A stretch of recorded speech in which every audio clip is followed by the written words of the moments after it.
Hey everybody, I'm doing another painting. I thought I'd try and commentate this time. So I'm starting off with some light gray, just to paint kind of the light showing through the tree trunks here. So apply that very quickly. It's not very important, just keep it light. Then sticking grayscale, I start putting in some ground, and I go with a darker gray and then get darker as I work towards the bottom. But really just a block of work.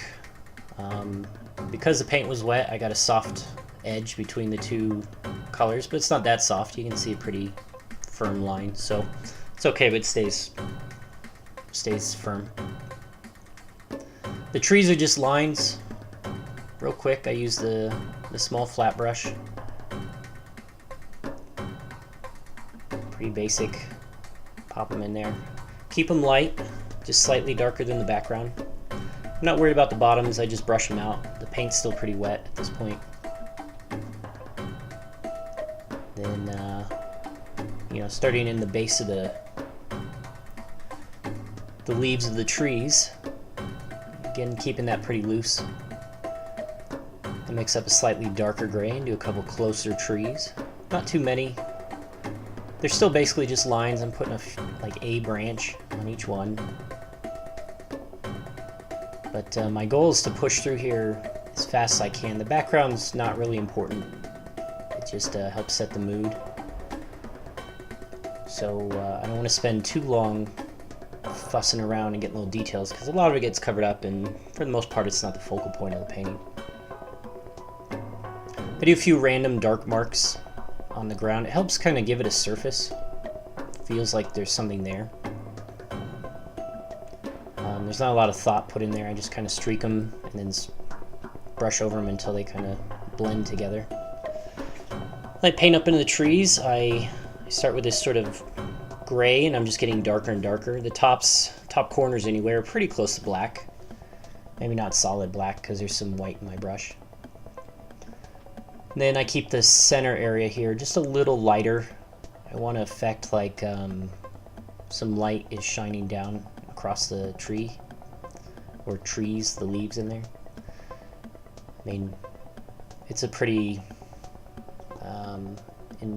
impressionistic painting. It's not meant to be super realistic. Then I'm going to put in one more closer tree. This one's even darker, right? But still not quite black. It's close to black. I just kind of blend in the top into the mass of gray there. Then I give it a little bit of a shadow. Kind of do a quick flick with the brush to get some broken up brush bristles down at the bottom. Kind of look like grass or some kind of foliage. Couple branches, try and keep it basically simple. As long as the branches are skinnier than the trunk, you're in good shape.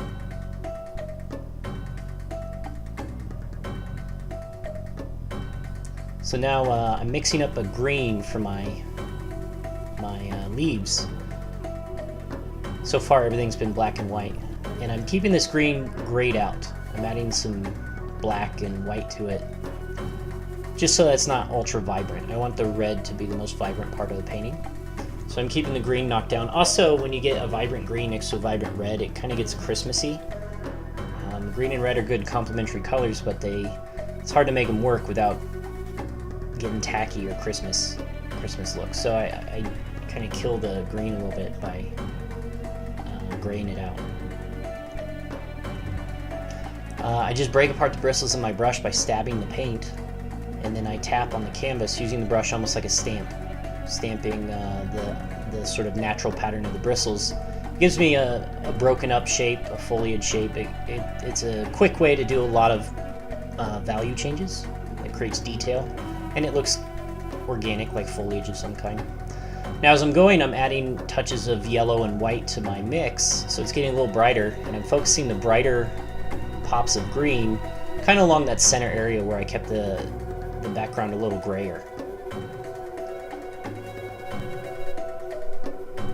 I'm just spreading it out. I know I'm going to put my red tree there on the left, so I'm kind of avoiding that area. I'm not doing anything in there because I know it's just going to get covered up. But I don't want a clean border around the tree, so I am putting some green in there. So again, just getting a little brighter, a little more white, a little more yellow. By adding white and yellow too, I'm reducing the amount of gray in there, so it's becoming a more vibrant color. The chroma is a little higher, but still knocked back. It's still not, you know, super bright. So there we go. It's kind of standing out. Gives it that feeling of like maybe a light beam is grazing a few leaves that it cuts across the tree there. Alright, so now I'm starting into the foreground tree, and I wanted to do just kind of it's more of a bush, honestly, or just a stand of skinny little branches to hold up the leaves. Just to break it up. I do so many of the other kinds of trees. So I think it's fun. These are pretty easy. Pressure matters. I start with a firm press at the bottom and get more gentle as I go up.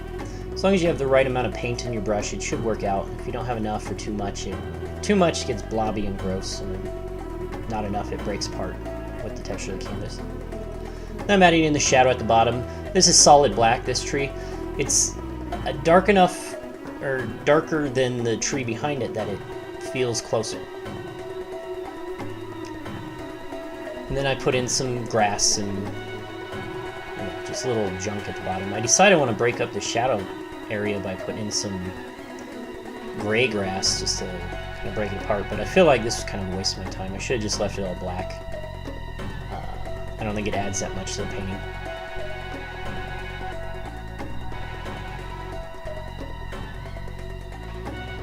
I'm just kind of letting the green in my tree dry. I think that's why I started dinking around down at the bottom. Now it's dry and I'm coming in. I mixed up red and black. Not a lot of black, but enough to kind of darken up that red. I wanted kind of a shadow color for the red to start, subdued. I'm trying to bulk some of these shapes together, so big cluster of leaves. I want to cover a lot of the background, so I don't want it too broken apart. And again, I'm using that tapping method. I'm just stamping with the big brush. Pressure will change how filled in it is. The harder you press, the more it's kind of a solid shape, and the lighter you press, the more you get those broken apart little leaves that you see more at the bottom of the stand of tree there. And now I'm doing thick red paint. I tap it into the red, the big pile of red, so it's really thick on the brush. And again, I have to control my pressure very carefully so that I don't leave big globs. I want it to break apart more so that you can see the shadow color through some of the red. So I'm being careful not to tap very hard. And as I work my way down, I'm tapping more and more gently. I'm reloading my brush less, so there's less light hitting the bottom layers. All right, well, thanks for watching, and good luck teaching the painting.